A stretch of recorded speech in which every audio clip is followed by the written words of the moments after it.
increase in simple attack vectors such as local file inclusion, right? So we have LFIs, RFIs. Again, this, of course, there's another point of discussion over there, that there's, even after LFI finding its way into OWASP top 10 for such a long time, web application development and secure software development going through multiple cycles of maturity, we're still seeing this come up. But that sort of underlines what some of us who've been in security for a very long time know, that problems don't usually go away.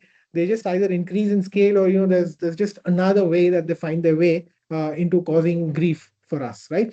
But these are very striking numbers, right? And the attack volume that we see with AI, I have to mention AI, but with AI, I don't know how many of you saw a report recently, as recently as last week. I think there was a Chinese company which used Anthropic's Claude to carry out cyber attacks against a lot of US based companies.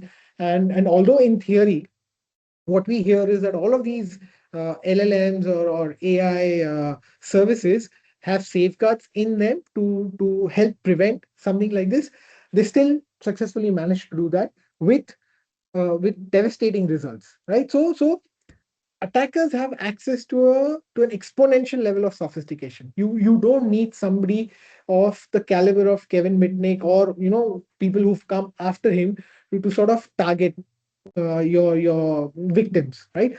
Uh, Business logic is becoming far more complex. So these days, uh, I mean, as cliched as it may sound, we do everything from banking, shopping, investing, to entertainment. Everything is online, right? So there's so much of our life that we spend online, and we've got this entire ecosystem which supports that, right? From scanning a food label to see how healthy this particular processed food is, to consuming my favorite web series on my favorite platform of choice, and all of this. Permeates into the workspace as well, right? Gone are the days when you had firewalls where you would block everything left, right, and center. You would say, I will block Instagram, I will block Facebook, I will block WhatsApp. Uh, Eventually, what happens is different departments will come and make you poke holes into it, right? And that is where the problem starts happening, right? Not because they are asking you to open things up, but that's how things are going to be as we progress, as we move forward. All of these systems, they're not going to go away. People are so used to, like, take WhatsApp for example. People are so used to communicating over WhatsApp that it is a clear and persistent and present problem for organizations that sensitive data is being shared over WhatsApp, right? But they do not have an effective alternative for that. So they sort of sit on the fence. Same is with all of these AI models, right? Where organizations are worried about how do I monitor what somebody is uploading to Chat GPT or Perplexity or Claude or whatever, whether it is a piece of code, whether it is a confidential document. I've had customers who've come and say, look, I have received an MSA from a customer, and my team uploaded it to Chat GPT. There was recently a big hue and cry about Google indexing all public Chat GPT conversations, and you could just search for something and it would show up, right? So those kind of, it's an evolving space, right? So your SOC already has major blind spots, and all of this adds to it. Secondly, what happens is with larger enterprises, your end user visibility is more EDR focused, right? I've yet to come across anybody who installs a SIM agent on every single end user machine, right? And what suffers over here is you do not have enough visibility into your APIs, into your web applications. In fact, I could probably become a millionaire or a billionaire if every single time I go to a customer and ask that, do you have custom logging for your homegrown applications or off the shelf web application I'm talking about? And the customer comes back and says, yes, we do. And all we end up ingesting into the SOC is HTTP error logs and HTTP access logs, and that too, the default ones. They've not even modified the parameters.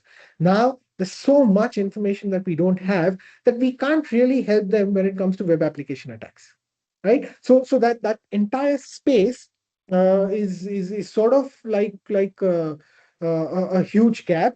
Then of course there's cloud. you these days, most customers we talk to have a minimum of two cloud environments that they're using. So they're probably using Azure for AD, and they're using AWS or GCP because they've got credits on it to try it out, and then they've got environments hosted over there. So we generally have two cloud environments. Now, how do you actually ensure that your SOC has clear cut visibility across the entire flow within your cloud environments, within how they interact with your on-premise setup, what kind of applications you have hosted in the cloud, what kind of applications you have hosted on-prem, how does the data flow between these environments, and how do you identify something which is a legitimate data transfer activity compared to a malicious data exfiltration, right? So those are the primary gaps that we come across very commonly. Now, putting it into context, how does this tie into the red team side of things? Oops, classic problem.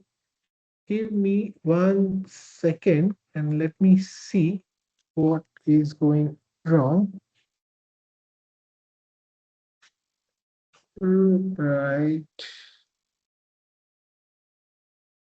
Perfect. Is there something happening? Yeah. I had an issue with the slides, but I have it fixed.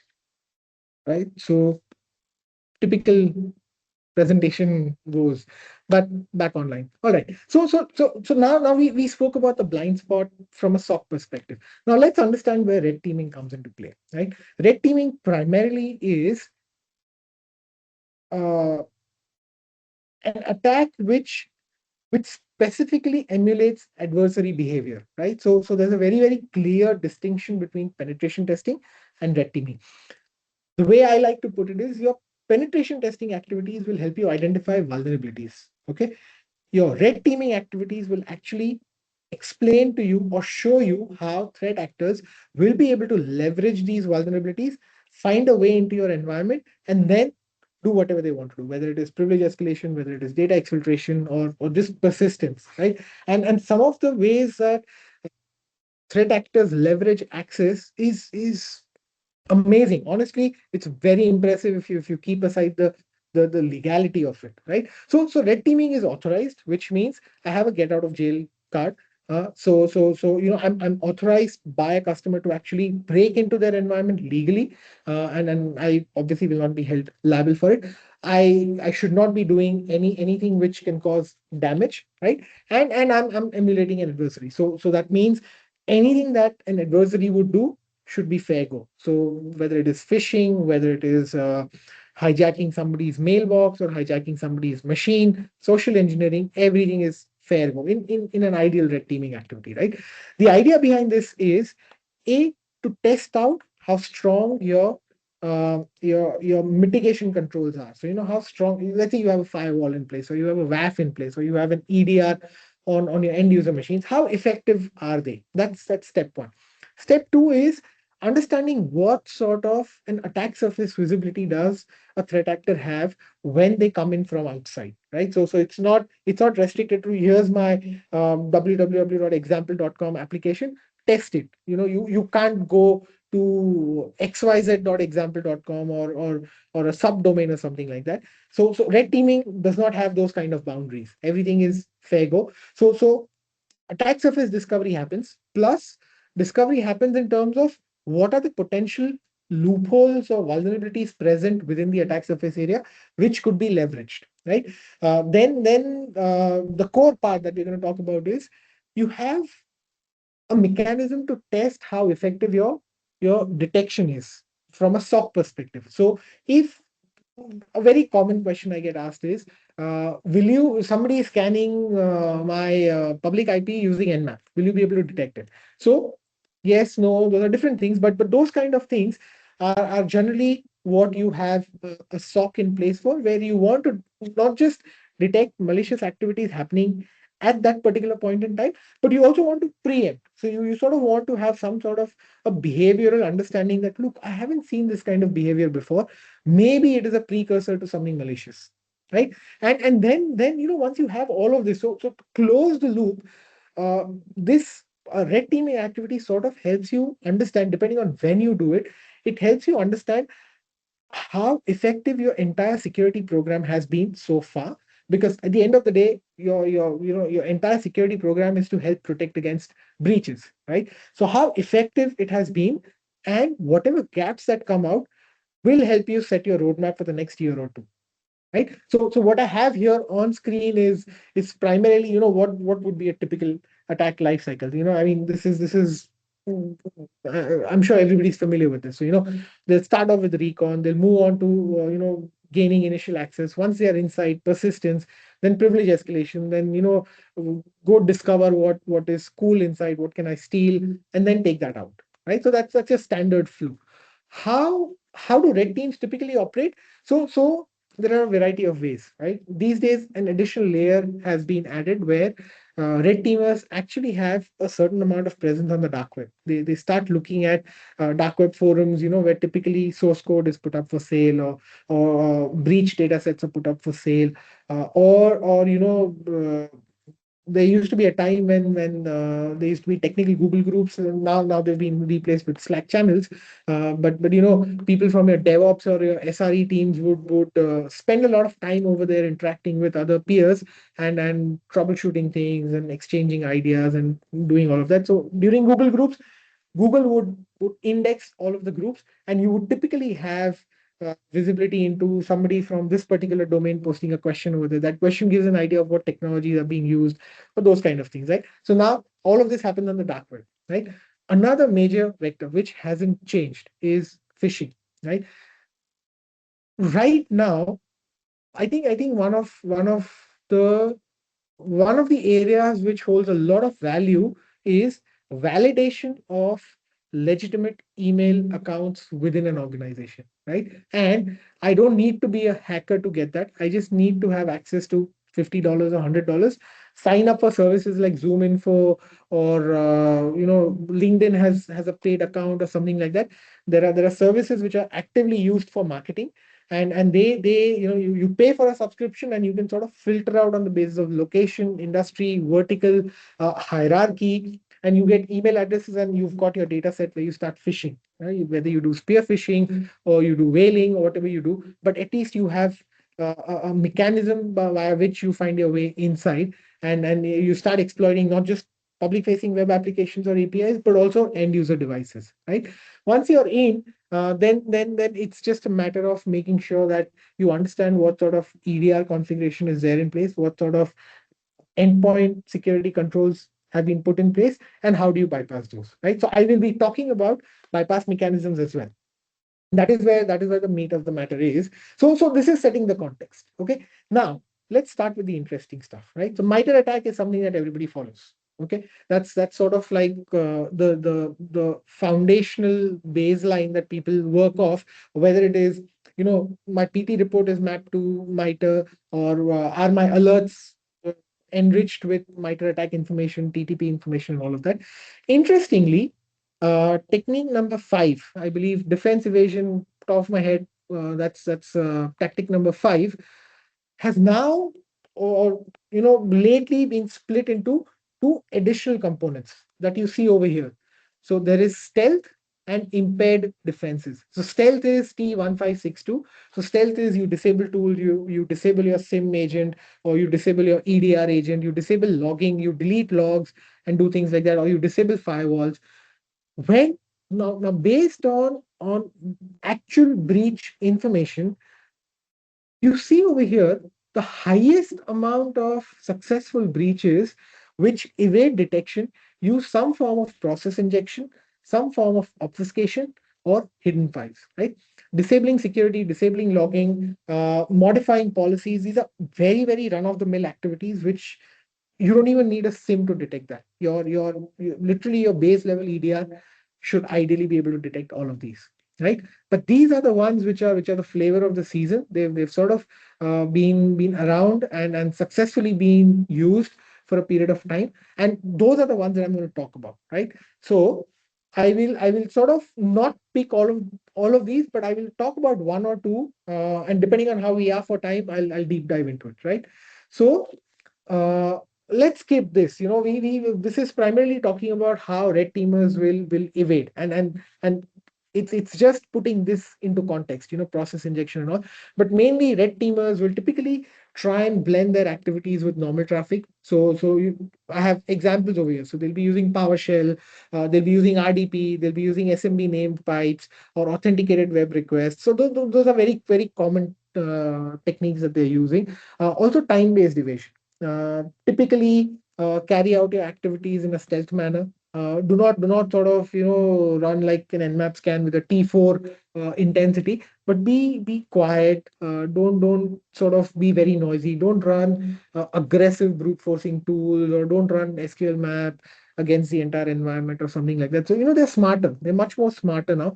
They also have delayed command execution. So typically what they'll do is, if they manage to find that they can execute certain commands, they'll sort of stagger it out. They write scripts which will introduce certain amount of randomization between running those commands. So you don't really have very, very specific time periods between which you run those commands. Also, beacon timing, when they're trying to communicate with CNC centers, they'll randomize beacon timing. So, it's not typically out of business hours, or it's not typically during business hours in whichever location the beacon is or the CNC server is. Obfuscation and encryption is always there. They're fairly it's easier to sort of detect obfuscation, because you straight away know that I can't really read what's inside this. So something's fishy over here. Just like, if somebody tries to send out a password protected zip file, a well configured DLP will say, look, I can't see what's inside this zip file, so I'm going to block it and flag off an alert, right? And defense evasion. So defense evasion we already spoke about. But typically what happens is, your SOC runs on rules. This is what red teamers use to sort of successfully do what they are meant to do. And if your SOC is not aligned with this, right, then you're going to miss a lot of things. All you're going to land up with is noise within your environment. And I think it's a problem which is very deeply rooted because of how SIM tools have evolved over a period of time. So let's look at a couple of examples, right? This is a dense slide, but I want to talk about a couple of these tactics that we've seen in the real world, right? So the first one that I'm going to talk about is process injection. This is a very, very common, a very successful technique that is used by red teamers or threat actors or malicious actors to carry out to run commands within your environment. Right now, what this does is, so I have a process following example. What I show over here, what is process following? It is what they basically do is, once they find their way, the assumption here is that they are already on a machine. They may or may not have privileged access, but they are on a machine, and they they can run commands on that machine. Now, they take a running process and they suspend that process. It could be anything. It could be notepad, it could be calculator, it doesn't matter. They take this and they identify. So they sort of load up the process in a debugger, and they hollow out the process. So if you see over here, uh, apologies for the image, but I cheated over here. I sort of fed some instructions into chat gpt and asked it to generate an image for me. So my prompt engineering needs some work, but basically it sort of got the the idea broadly correct. But what we basically do with process following is, we take a process, suspend it so it's not running, and then we inject malicious code inside. So each process will have a certain amount of free space inside. So either we remove stuff which we already know is not actively used, and we make space and we inject malicious code over there, and then we reinitiate the process. So we bring it out of suspension. Now, most sims will not actively pick this up. I'll tell you why. So in this case, if I'm doing DLL injection, I need sysmon logs, specifically sysmon logs which run this particular function, which is create remote thread, which is flagged by event ID 8. Okay. If I'm doing process following, which is what I just described, I need sysmon logs with event ID 10, which specifically is access to a process, right? There's other ones, there's process doppelganging, there's thread execution hijacking, but I will need event tracing, Windows event tracing. But let's focus on these two, right? Now, I've got I've got the SolarWinds example over here, but let us look at a Sigma detection rule because it's easier to understand. So here, what we really need to be able to identify this within the SOC, and I think mentally, everybody who's engaging with your own SOCs, you'll sort of be able to put the pieces together to understand whether you have this level of granularity or not, right? So in this case, we want logs from Windows. Okay, specifically we want sysmon logs because sysmon is the only utility which will actually give us this level of depth, right? Within sysmon, for process following, I'm looking, for DLL injection, I'm looking for event ID 10. Now, in this example, I've highlighted LSAS, SVC host, and Explorer, which are standard Windows processes, but these are the ones which are usually targeted because they're always running, right? Even if I'm a non-privileged user, the moment I log in, I'll I'll have login, I'll have LSAS, SVC host, and all of that will come up, right? A false positive, obviously there's a possibility for a false positive where there's a legitimate software which will use a create remote thread action, and the analyst should be able to pick it up. But I believe if done properly, your SOC should be able to remove a lot of noise and still be able to pick up DLL injection or process following activities. But where where they fail typically is, see, everybody focuses on servers. For your end users, you rely on your EDR to give you that visibility. Right now, if I have 10,000 users, then I'm typically going to look at my SaaS-based EDR console to see what sort of alerts are triggering. And typically, they are potentially unwanted programs. So you'll get those PUP alerts and whatnot. But your SOC, if it is getting alerts from your EDR, it's only getting alerts. They are not looking at your memory. Okay. So some of the more advanced EDR tools will look at the memory, but have they been sort of configured to trigger specific events like this? Right now things are changing. But when an event like this triggers, your SOC has to be able to understand and react to it with the relevant intensity to be able to contain it, right? And these kind of activities will typically not happen on servers because you've already done your containment on the servers well. Your servers are isolated. Normal users do not have access to your servers. You've got a PIM through which somebody will access your server. These kind of activities will typically find their place on your end user machines. That unsuspecting HR associate who's just joined, or the finance guy who has certain scripts that he runs, and that's why PowerShell is enabled on their machine. So those kind of places is where attackers will focus on because they know that there's less friction that they'll have to face, right? So without Sysmon, now do you have Sysmon from your end user machines? Right? That's a question that you need to ask yourselves. Right? Without Sysmon, you will never be able to detect this unless you have like a grade A EDR solution which has been configured appropriately and your team has been sensitized to pick up things like this. This is one way your SOC will fail. So assume that an attacker has already. Let's take an assumed breach scenario. You're doing an internal red teaming activity where you've given the red teamer access to a machine, low privileged user, but they have access to a machine. They're inside your environment. They do this, they inject something into a process, they can do privilege escalation, and they've basically got the landscape open to them. Right? We've seen this happen in real time. Okay, that's one. Let's pick another one. The next one is token manipulation.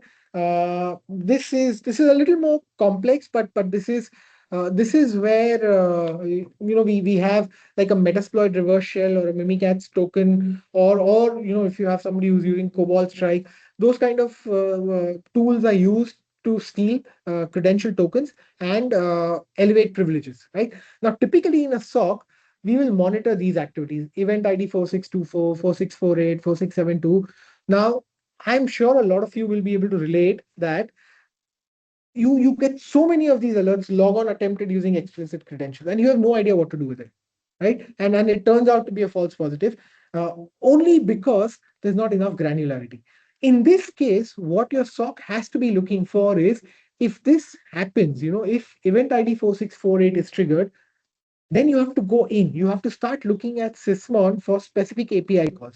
So are you looking for open process token? This is This function typically looks at a credential token, and it is asking a process to reveal what token it has used to run as a privileged process, right? Then it will duplicate the token. Then it will actually use the token to impersonate a user. Then it may launch multiple threads or do things like that. But this is the level of information that you need within your environment. Now, what is the challenge over here? Your SOC does not have event tracing for Windows. Primary reasons. A, either your SIM does not have the capability, or B, you are very, very, very mindful of the amount of volume that you're generating in your SOC, right? There is also a hidden reason. Your SOC analyst also has to have an understanding of when event ID 4648 triggers or event ID 4624 triggers, what am I really looking for? So do you have playbooks which sort of focus? See, you can't have playbooks for 600 rules, right? But you can have 20 critical activities defined which you believe are a risk in your environment for whatever reason, and have playbooks available for those, right? But without telemetry, without API monitoring, you're not going to be able to detect this, right? And it's not a one-sided problem, right?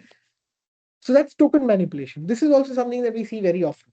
When once we're trying to do pass the hash or golden ticket, silver ticket access, lol bins is very very common. So lol bins is basically living off the land on binaries which are already trusted by the system, right? So typical use case would be, so you run a signed Microsoft binary for something which it is not intended for, and for this you would need sysmon again, event ID one. Uh, let's take a look at the detection rule. Okay, so the Sigma rule says you need Windows sysmon with event ID one, where you're specifically looking for cert util. In fact, I I specifically put cert util in because my team actually used this in a red team engagement a couple of weeks back. We designed a specific beacon, published it on GitHub. We had to design a specific beacon because the EDR was picking up the most common ones. So LinPs or Metasploit or Metapredator, it was picking it up. So we designed a specific beacon. We put it up. This was an assumed breach scenario. So we had access to a machine, right? We used certutil to download that particular beacon. Beacon is nothing but a script file from GitHub. GitHub was allowed because they had internal development, and it was sort of open. And then we actually used certutil with the HTTP flag to download a file. So we downloaded the beacon, put it over there, and then we were able to establish a reverse shell, and then we figured out different ways to sort of do privilege escalation, right? But here I have a gateway inside the customer's environment or inside your environment, right? So the challenge over here again is, the first challenge that we find is PowerShell logging is not enabled, right? So it's a 50-50 whether PowerShell is blocked or not blocked. But if it is not blocked, and users are able to run PowerShell logging is not enabled because it's very noisy, right? And what do I do with an exponential volume of logs? It's kind of like looking for a needle in the haystack, right? So without this information, I'm not really going to be able to detect these activities, right?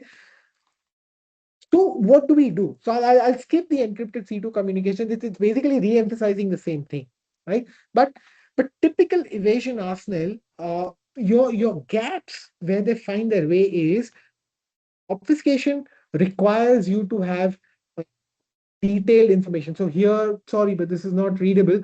But this is command line logs, PowerShell script logs, process creation logs, API monitoring logs, memory scanning logs, and network traffic. Right.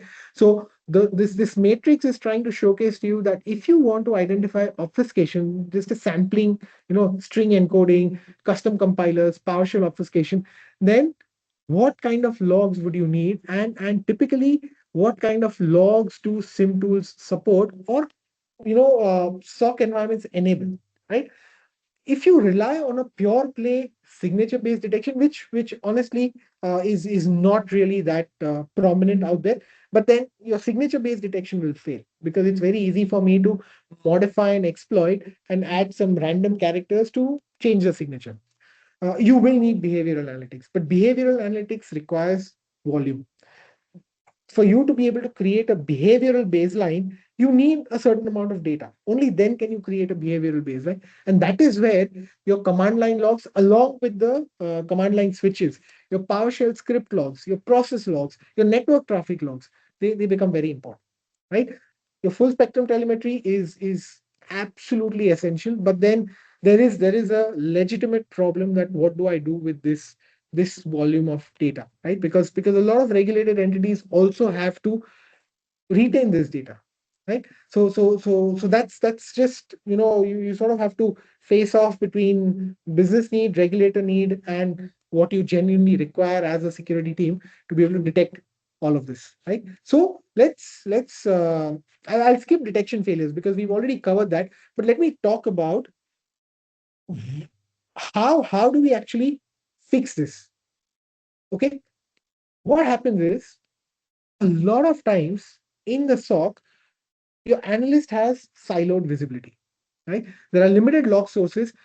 You will be surprised at the amount of organizations who do not roll out their monitoring agent to the entire environment because of, oh, I only need this for PCI DSS. So only my cardholder environment should be in scope. Don't worry about the rest. My pre-prod or dev environment is separate, so don't worry about it. I don't want to, that's much larger, so I don't really want to install my sim agent over there, right? Now what you have is you've got a flat environment, you've got prod, pre-prod, UAT and all living side by side, but you're only monitoring this. That doesn't work. You can't really, it's like, you put a route on Google Map and you say, there's this big chunk which is like in the middle of the city. There'll be multiple ways to get there, so I don't want to show that, right? So you start from here, there's a big gap, and then you go forward and find your way. It's like that. So with limited SOC visibility, an analyst will not be able to look at the whole correlation, or basically joining the dots together, right? Right now there's a very EDS. So there are two silos. One is your server infrastructure, which could be in cloud, which could be on-prem, which could be hybrid, and there's your end user infrastructure.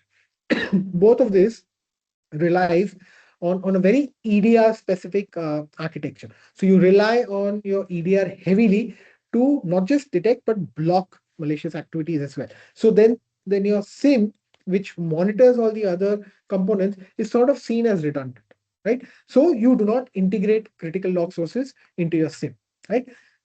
More importantly, you also do not do enough due diligence for integrating internet facing assets. So you have behavioral analytic gaps because you don't have that visibility, right? And custom applications are missing. Your cloud environment is not enough. Like, I understand cloud is a big challenge because for even partial monitoring or partial visibility, there's like 5 services you will have to enable. Each service comes with an associated cost, and then you have to monitor all of that. So it's a head scratcher. There's no easy solution to it, but it does introduce a very gaping hole into your visibility, right? So that's one of the primary reasons that detection fails. Now, this is also very important because if you're EDR specific, you have to know what your EDR misses, right? So in this case, you have process execution. You will have email attachments being downloaded. They will be picked up. You will have malware signatures. They will have a very good R&D team, which is on the job 24/7, identifying malwares, updating signatures, pushing out updates. You will identify common login and process tree, registry modifications, everything, right? What you're missing is how does your EDR agent know, even your EDR agent sitting on your server, which is hosting a web application, know web application anomalies? How will it identify API session token manipulations when it does not have visibility into API logs, right? If you don't have PowerShell logging enabled, it will not have that sysmon visibility to be able to identify different kinds of obfuscation and privilege escalation techniques.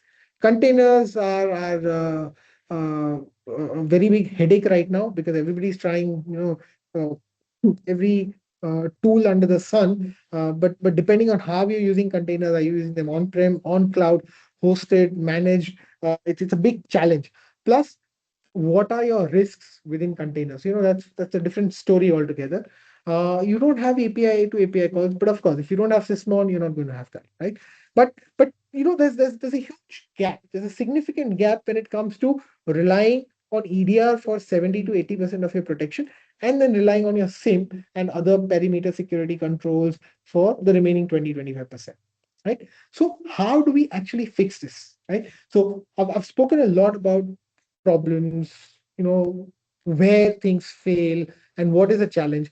But it's not all bad. There is a way, even with the challenges, with log volume, with the skill gap, with the partner gap. There's still a lot that organizations at all levels can do. One common question that I get is, I'm a very small organization. My information security team is two people.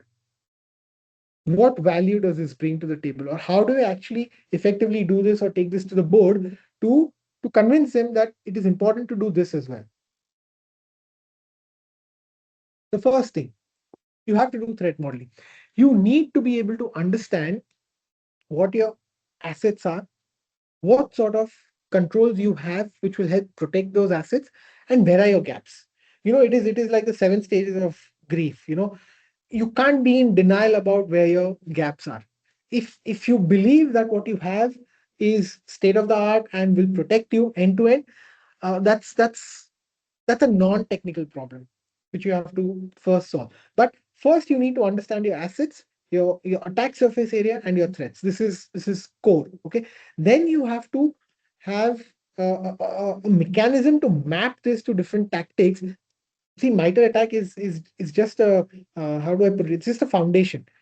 You basically need to know, can somebody go from out on the internet to my core database environment, and what layers will they have to pass, right? Your MITRE attack mapping basically helps you with that in a far more technical manner. But end of the day, can that person get from my building door to my Godrej safe that is kept in the lowest drawer of my cupboard?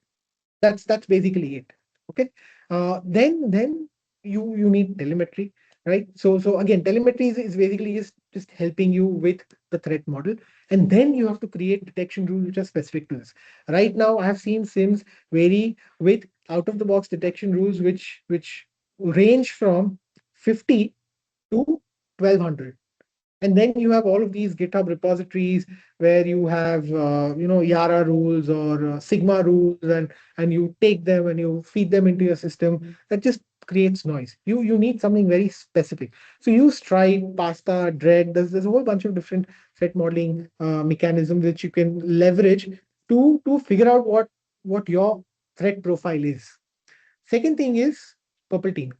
Purple teaming is very important. Purple teaming is nothing but extending your red teaming to close the loop where your red teamers actually come back and work with your SOC to tell them what worked, what did not work, why something did not work, right? And then test it again, right? You've got breach and attack simulation. Everybody's familiar with it. Pretty much anybody within the BFSI sector now knows about the SEBI CSCRF circular, and everybody knows about the requirement for breach and attack simulation. But there's a whole set of tools that you can use out there. There's commercial, there's open source, you have Atomic Red Team, you have Picus, Skype, Blindspot. I'm just putting a sample over here. But figure out something. Start off with an open source if you have the internal team to do it, and then move on to a more commercial grade tool, which will sort of help you solve specific problems. The aim with this is your mean time to detect everybody sort of hits the metrics, right? Do you know how much is your dwell time for a SOC analyst once an alert triggers to your team being notified? That period is the dwell time. This is when they do their investigation, triaging, understanding whether this is a false positive, false negative. Does it indicate a breach, or it's just standard, recon activity? This ties in very closely to your alert fidelity. These days, even as we run a SOC, we send metrics to customers saying, oh, look, 20,000 alerts triggered in the same, out of which 100 of these were sent as incidents to you. So, we've got a very, very good, condensation ratio where our false positive to false negative is very, very, tightly controlled. But then I don't really think that's a valid point, because the baseline changes from an organization to organization. I cannot use the same metric for an organization with 2000 log sources as I do for an organization with 30 log sources, right? So there's no foundational standing on which I say, look, this false positive to negative ratio is good, right? And this is where your purple team exercises help immensely, because you can actually show gradual improvement over a period of time, right? Third one is continuous detection engineering. Again, this is something.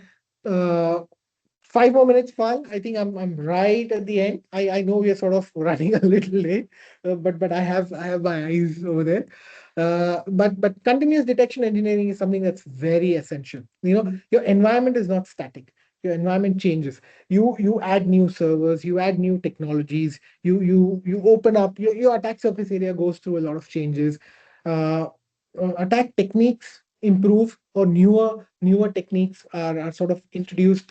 How do you stay on top of this, right? And that is where detection engineering comes into play.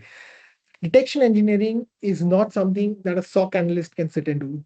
For detection engineering, you need specialized uh, skills, or people who sort of are trained on that, to understand a particular log source, to be able to correlate it with the business risk that this particular log source tries to highlight, build use cases, and convert them into a rule which will trigger when you want it, right? I'll give you an example. It's a personal favorite of mine. Those of you who've interacted with me before would have probably heard it from me. But we had a customer who wanted a rule created whenever a loan was approved internally by the team for a value of 5 crores or above, right? It was a business risk use case, and they said, look, this was an NBFC, and they had a loan management system, and from the LMS we would get details. Uh, the first thing we figured out was there were no logs. They had no in application logs which would actually document that this particular user logged in, looked at this application, approved a loan based on this criteria and this score, and it was moved forward. They had to go back to their LMS vendor and actually get that logging in place. Then they had to ensure that there was no PII data. So they had to have, your customer cannot be referred to via email or phone number. So they had to assign a unique ID to a customer. Your employee also needed to have a unique ID, right? And they did not want the SOC team to have visibility into what criteria was used to rank and approve the loan. So they had unique IDs, alphanumeric codes for criteria satisfied or not satisfied. Once they did that, we actually built a rule which identified. Then it was very easy. I have the criteria. I have the customer telling me that, look, this is the criteria where this works, and we build that. Now, this kind of thing, you will not be doing it every week, but you at least need to do it twice a year to understand the what do I say, the way your environment is evolving, and that is where detection engineering comes in and makes a huge difference, right? And of course, your SOC team needs to have those skills. Otherwise, you're sort of running with a handicap, right? So to sort of wrap up, sorry, I know I've sort of been like Rajdhani and running through this, but how do you fix this? Okay, what are the actionables that you want to take away from here? Mainly, understand what your attack surface area is. Your top three internet facing applications which are critical to the business, carry out threat modeling for them. Understand what sort of visibility do you have into these applications or APIs being breached, and can your SOC detect them, right? Because that is where your red teamers are going to target first. Uh, the second, third, and fourth point. Fourth point, don't worry about that. Comes with a significant level of maturity, and you have to go through a couple of cycles. But do a purple team activity at least twice a year, right? Understand how your detection rules tie in with your environment. Don't just rely on generic rules to support your detection, because then you're basically running after a baseline which is probably something that has been designed for environments which are 5 levels below yours, right? So my recommendation, my takeaways. So immediate actions, of course. First, make sure that your application and APIs are logging into your SIM. Okay, internet facing, customer facing. If for your Windows environment, if PowerShell is not disabled, enable logging for PowerShell, right? And do monthly internal red team. Atomic red team is available on GitHub. take it, start doing that. If you're one of the fortunate organizations who've got the budget approval for breach and attack simulation, leverage that. And then work on doing a threat modeling for your environment and creating a detection matrix for what you want to be able to detect. Right? Okay, that's it from me. Sorry, that was sort of, you know, I am getting information overload, but over to you, Fal. Great, Bhowmik. It is always pleasure listening to you. I think with me, all the ApexCXO members would love listening to you always, but we have a hard stop. So I let's know. quickly, uh, I think we have less time. So let's quickly take two questions. And I also have a question for you, Bhowmik, so that we cover. I've got two, one on DM as well. So the first question from Partha is, will not organization have a web application firewall where all application logs are monitored? And if that helps. Sorry. So the question is that if my environment has a web application firewall and it monitors all the logs, Is does it that help? is it necessary to have an add-on thing as let's say SOC monitoring? Yes, you do, because so your SOC will be able to join the dots. Your web application firewall will help with detection and blocking of web specific attacks at that layer. But what happens if somebody finds a way in? If there's an application flaw and they're able to use obfuscation. So we within security, we don't talk in absolutes. There's always that faint 0.1% chance that somebody identifies a flaw in your web application and they're able to get in. What happens once they get in? So when you want to build that attack chain, right, that this particular person found an SQL injection and it was a time-based SQL injection, they extracted database information, then they were able to do, XPCMD on the machine, and then they found their way in. How do you piece that together? So if your perimeter is missing in your SOC, then you've got a major gap, because basically your front line, you don't have visibility into your front line. So that's where the other components sort of help tie it in together. In my opinion, That's I hope interesting. I got the question right and sort of managed to. Sure. And I think he Partha also added that there will be defense in depth. I think all this strategy, DMZ, all this strategy will definitely define your architecture in a better way while you're designing the architecture and defining, okay, what all ecosystem you are in, plus what all to be monitored. I think the defense in depth approach will definitely help you to protect your ecosystem well, right? Correct, correct, correct. True, true. Okay, so we have also got one more question. So technically, as part of the regulatory expectation, we are expected to do vulnerability assessment, right? Mhm. Now, let's say we do technically vulnerability assessment once in a year, or if there is a major change in the application, right? These are like scheduled vulnerability assessments and ad hoc whenever there is a major change. What timelines you feel that we should do red, blue, or purple teaming exercise? Blue teaming would be ongoing. So I won't say that you exclusively have to step out and do blue teaming. Typically, the flow for red teaming would be you've done your VA, you've done your hardening assessment, you've done your configuration assessment. That takes care of the basics. Then you've done your penetration testing activities. Once you've fixed all the findings over there and you've got a certain level of confidence in your controls, that is when you do a red teaming activity, right? You do not align a red teaming activity to your release cycle or anything like that. Technically, you can do a red teaming anytime. But if you want to extract true value out of it, do it when you have a certain level of confidence. When you've gone through a journey, you've invested in tools, in partners, you've done a few assessments, and you've reached a certain stage.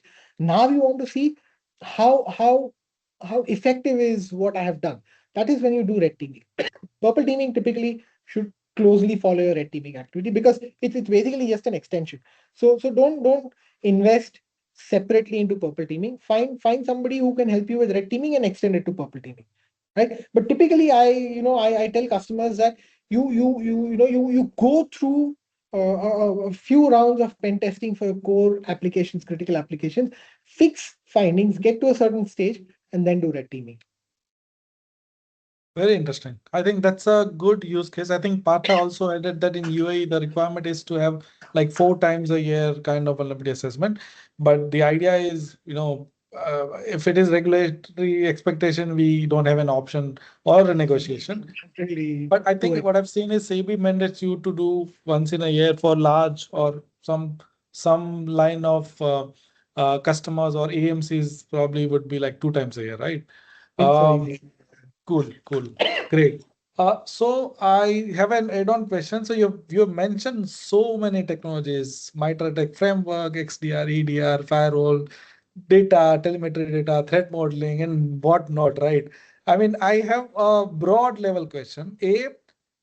For CISOs to be updated with this particular kind of words, because see, what will happen is when we learn from you, technically we go back and see that okay, what budget approval we have, and vis-a-vis we implement the certain thing, right? We cannot implement, like you rightly mentioned, BAS is really a really Mm, very heavy solution from a correct. budgetary standpoint, and it's not only cost because it also needs efforts, right? It's money and time both.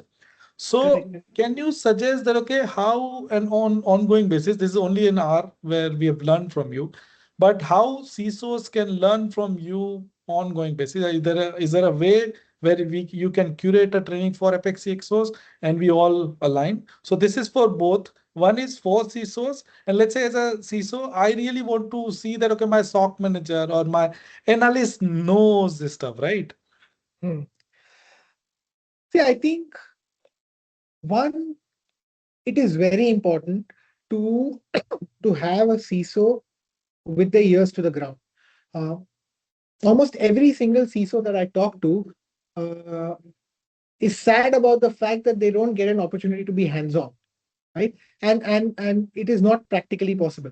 So for CISOs to be able to understand, which is why I tried to put in specific techniques in the session today to sort of simplify it and then have it ingestible in smaller nuggets. But then these kind of sessions help. It gives CISOs a starting point to go out and do their own research. Uh, you are a very lucky CISO if you have time to set up a lab and work on it. But mainly, I think I look at CISOs as facilitators. I'm more than happy to do such sessions because I like them. Preparing a session for you guys gives me an opportunity to try things out.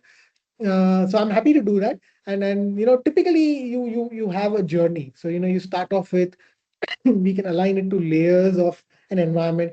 So we start with the perimeter. We do a session on the perimeter. We do cloud. Uh, we can have it an offensive kind of an activity where we look at an attacker's perspective.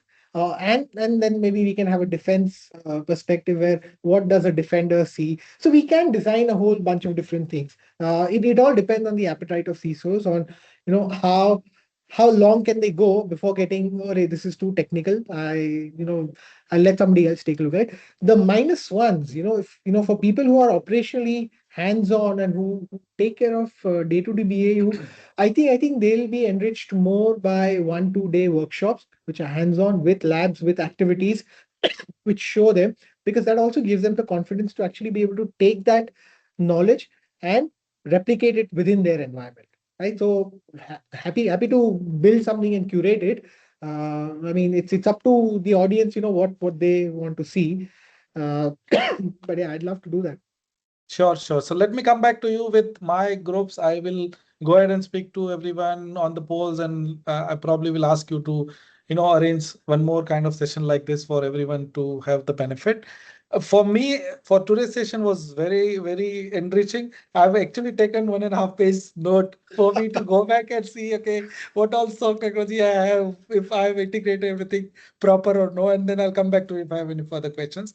So with that, we have taken 6 minutes extra, Bhowmik. It was amazing listening to you always and taking the notes, learning every each word what you have really told. I'll go back to my management saying that okay, Bhowmik is saying I need a vital framework. I will go ahead and implement those, right? So with that, we come to an end. Let me come to the next and final chapter of our discussion, which is the LinkedIn contest. And I'm so happy that during the 5 o'clock announcement, there are more shares and likes. So with that, let me dictate our winner, and it will. We had a tie for the third winner, so we have added two more people. So the first winner who has got the highest likes and comments, who will get like 5,000 rupees Amazon voucher is Kiran Belsekar. He really, I mean, his post is really enriching. I love that, and I will definitely replicate that.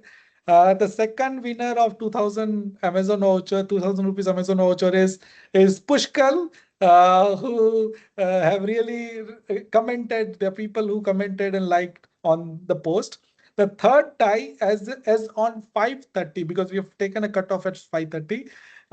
We had like three people at the same number, and we couldn't, I mean, figure out who to select. So we thought, let's, because these are like community members and they have put efforts. So we have added third 1,000 rupees voucher is given to Shashank Bajpai, Rajesh Panchal, and Anish. Right, these three people were on the tie, and then we thought let's add them part of the winning part of it. Congratulations, everyone who won the prize. The hack, I think I will ask Kiran in the group to share the hack of winning the vouchers, and would love, thank you so much everyone for joining. You are really a great audience. We will come back to you with the next round of trainings as Bhowmik committed, and with the plan. Until then, see you everyone. Thank you all so much for joining. Thank you, Bhowmik. Thank you, KK, entire CyberNX Thank team. you. Thank you. Bye. Thank Thank you. you. Thank you, everyone. Thank you.